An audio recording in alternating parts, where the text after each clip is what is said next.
नमस्कार दोस्तों, मैं हूँ मीरा देवी, खबर लहरिया की प्रबंध संपादक।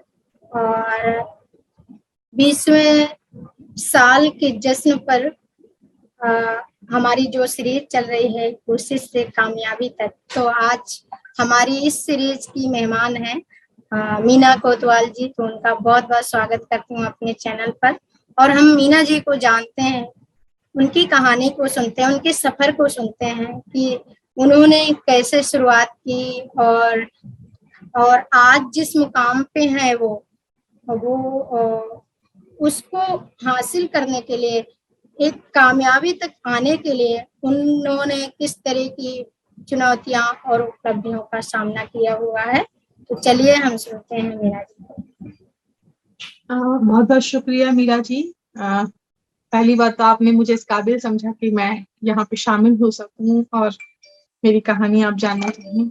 बहुत प्लानिंग नहीं थी, बहुत कुछ सोचा नहीं था कि आगे चल के क्या करना है क्या नहीं करना। जैसा कि पहले भी कई बार बता चुकी हूँ कि मेरे घर में कोई पढ़ा लिखा है नहीं, उस तरह से कोई एजुकेटेड नहीं है। पापा मम्मी मजदूरी करते हैं, मतलब मम्मी तो अभी भी करती हैं, अब रिटायर होने वाली हैं जल्द ही। पापा करते थे, कभी स्कूल उन्होंने देखा नहीं, कभी स्कूल नहीं गए, कभी घर वालों ने ऐसे पढ़ने का प्रेशर नहीं बनाया। लेकिन हाँ, मम्मी हमेशा स्कूल जाने के लिए, मतलब कभी एक भी छुट्टी नहीं करनी देती थी, चाहे आंधी आए, बारिश आए, सर्दी हो, कुछ भी हो, तो वो छुट्टी का भी नहीं करने देती थी। वो स्कूल हमेशा उनको भेजना होता था। सुबह स्कूल जाते थे, लेकिन पढ़ा लिखा है नहीं। बहनें जो है मुझसे बड़ी हैं, मैं घर में सबसे छोटी बहन हूँ। मुझसे छोटा भाई था जो अब नहीं है। मुझे ऐसा लगता था बचपन से ही कि मैं एक एक जो है क्लास बढ़ती जाऊं। पहले मेरा ये टारगेट था कि अपनी बहनों से आगे निकलना है, तो वो पूरा हुआ। फिर अच्छा 10वीं भी निकला, मैं एक एक सीढ़ी गिनती रहती थी हमेशा, और वो सीढ़ी इस तरह से एमफिल तक पहुंची। और मुझे सपना था कि मैं पीएचडी तक पढूं, यानी वहां तक पढ़ाई करूं जहां तक डिग्री खत्म नहीं हो जाती एजुकेशन की, मुझे वहां तक पढ़ना है। 11वीं क्लास से ही मैंने जो है पार्ट टाइम जॉब करना शुरू कर दिया था। बहुत ज्यादा अच्छी नहीं कहूंगी कंडीशन, लेकिन ठीक ठाक थी। कभी पापा मम्मी ने किसी चीज की कमी नहीं होने दी, लेकिन वो मुझे अजीब लगता था कि मैं अपने खर्चे कम से कम खुद से चलाऊं। 12th के बाद फिर कॉरेस्पॉन्डेंट से ग्रेजुएशन की, तो वो 2 साल की। और वो समझ नहीं आ रहा था मैं पढ़ाई कर रही हूँ नहीं कर रही हूँ, सिर्फ एग्जाम देने जाना होता है, कुछ करता ही नहीं, कोई जो पूछता है कोई कुछ नहीं कहता। तो फिर वो मजा नहीं आया मुझे पढ़ाई करने का। मैंने कहा नहीं, इसमें कुछ मजा नहीं आ रहा और कुछ समझ में भी नहीं आ रहा मुझे ज्यादा। फिर किसी ने कहा कि मीडिया में चले जाओ, तुम तो सही दिखती हो। और उस समय मीडिया का मतलब था जो टीवी पे एंकर दिखती है सुंदर सुंदर बैठी हुई, तो वही वही पता था मीडिया का मतलब। और उस समय फिर जामिया में एडमिशन फॉर्म निकले हुए, तो वो मैंने उसी में भर दिया। मैंने कहा चलो ठीक है, मीडिया थोड़ा सा ठीक ठाक है फील्ड, वहां पे चले जाते हैं। तो फिर जामिया में फॉर्म भरा, वहां पे रिटर्न भी निकल गया, इंटरव्यू भी निकल गया। फिर वहां जाके पता चला असल में मीडिया होता क्या है। सिर्फ एंकर ही नहीं होते, और भी बहुत सारा पीछे जो काम होता है वो चीजें पता चली। फिर वहां से Indian institute of mass communication हो गया, आईएमसी से फिर एमफिल किया।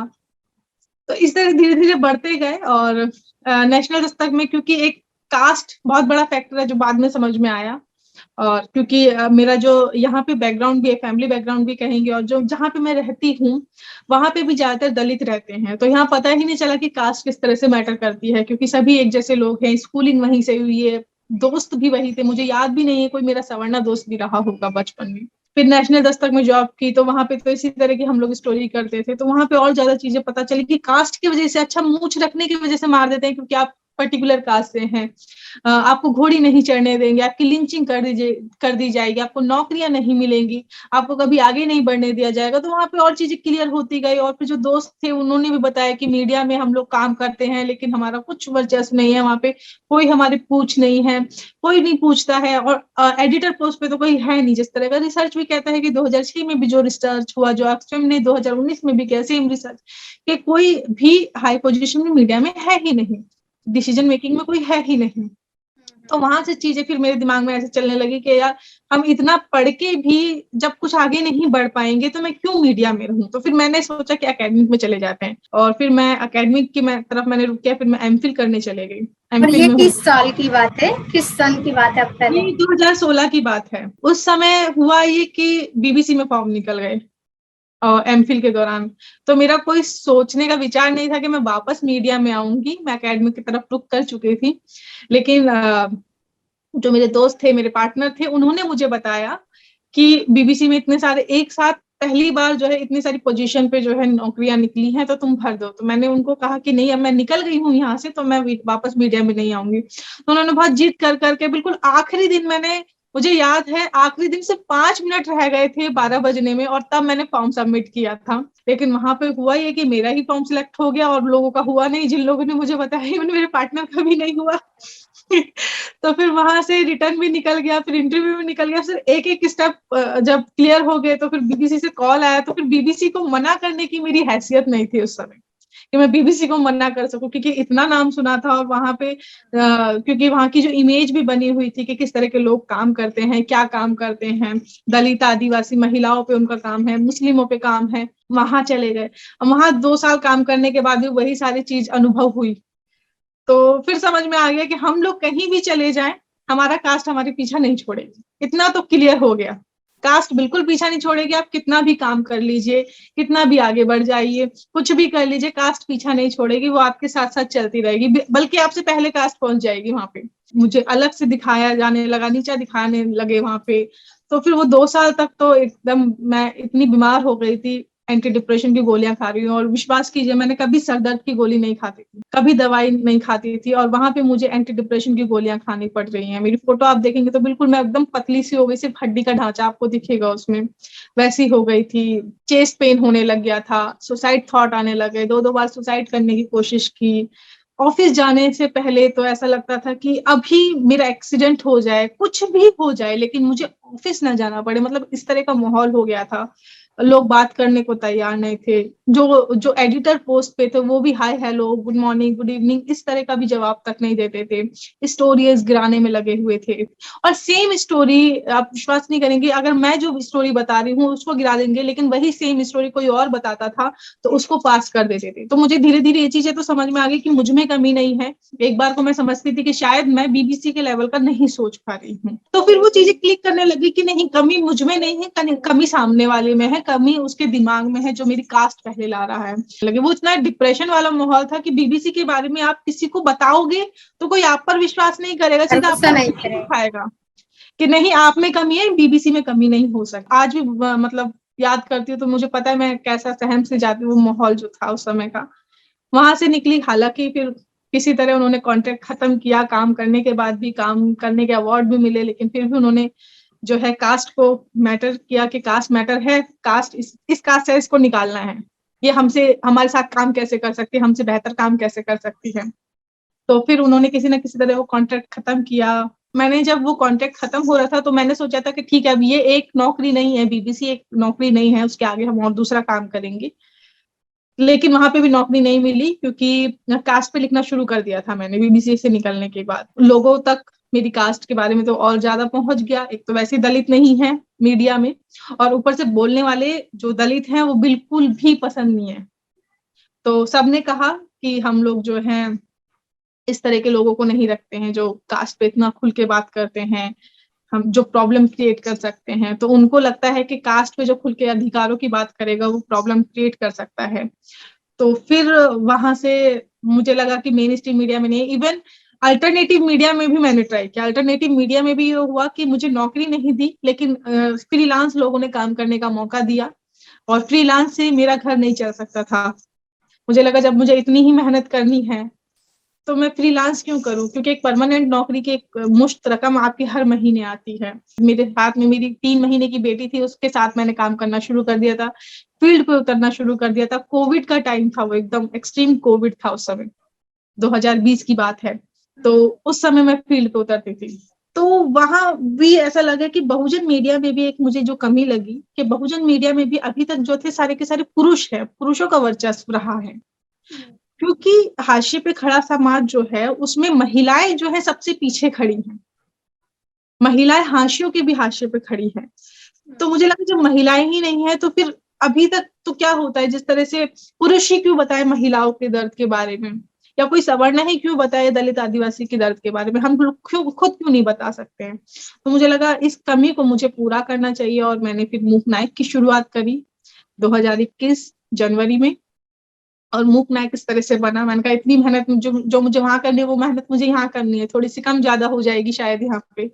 तो फिर वो मूक नायक मैंने बस एक गुस्से में शुरुआत की, मुझे नहीं पता था आगे कैसे काम करना है, क्या काम करना है, बस वो शुरू कर दिया था 31 जनवरी को। और बाबा साहिब से ही प्रेरणा लेते हुए किया था, क्योंकि उन्होंने 1920 में मूक नायक शुरू किया था। तो मुझे लगा कि उसको आज डिजिटल फॉर्म में मैं वैसे ही शुरू करूंगी जैसे उन्होंने किया था, जैसे उन्होंने वंचित और हाशियों पे खड़े समाज के लिए काम किया था, वैसे ही मैं करूंगी। और आज मूक नायक निकल चुका है, 1 साल का हो चुका है। आपकी इतनी इंस्पायर ये जर्नी है, मैं सुन करके मैं खुद में इतना इंस्पायर हूँ।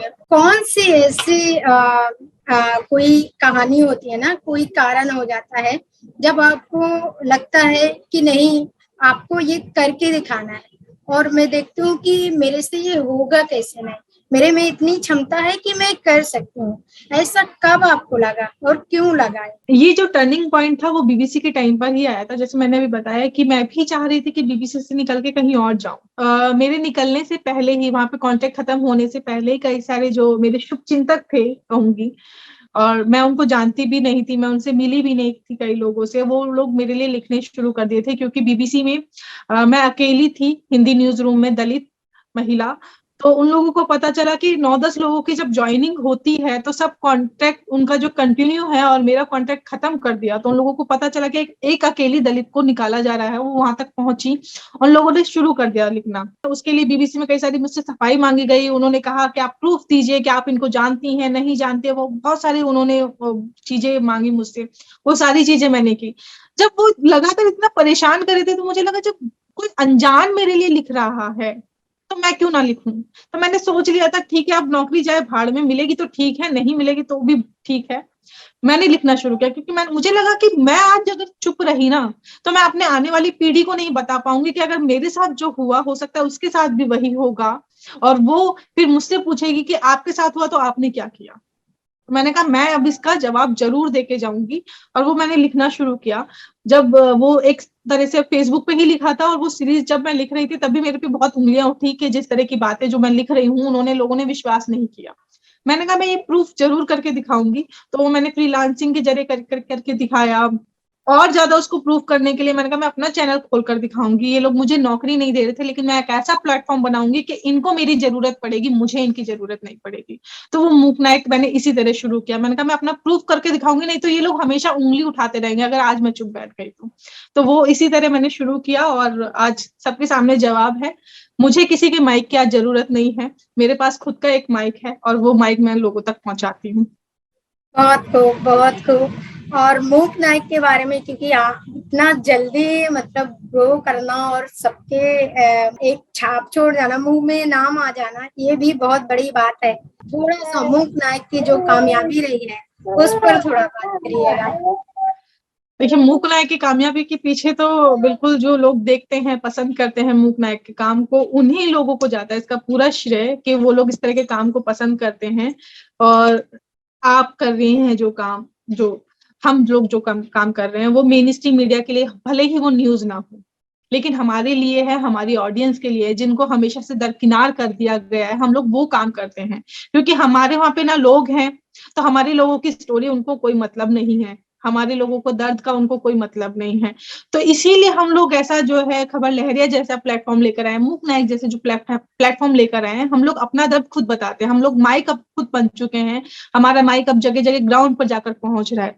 तो वही ग्राउंड के लोग हमें पसंद करते हैं। हमारा ऑडियंस वो नहीं है जो लाखों कमा रहा है, जो एसी रूम में बैठा है। हमारा ऑडियंस मेन वो है जो मजदूरी डेली कर रहा है, जो डेली कमाता है और वो सपोर्ट भी हमें करता है। उनको हम पर विश्वास है कि हम कुछ बेहतर कर रहे हैं और उनके बीच की खबरें ला रहे हैं, उनका दर्द बता रहे हैं जहां अब तक कोई नहीं बता रहा था।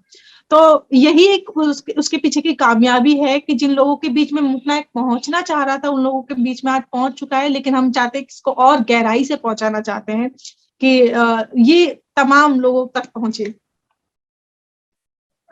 मीना जी, आपकी स्टोरी सही में बहुत लोगों को इंस्पायर करेगी और बहुत लोगों के लिए प्रेरणादायक स्टोरी है आपकी। और हमारे चैनल के माध्यम से जो भी लोग देखेंगे तो जरूर से उनके लिए बहुत अच्छी स्टोरी होगी ये। आपने हमारे साथ और हमारे चैनल के लिए आपने इतनी इंस्पायर करने वाली स्टोरी हमारे साथ शेयर की है। इसके लिए आपका बहुत बहुत धन्यवाद मीना जी। और ये भी कहना चाहूंगी कि हमारी इस सीरीज में ऐसी ही महिलाएं जो कोशिश करके कामयाबी तक पहुंची हैं।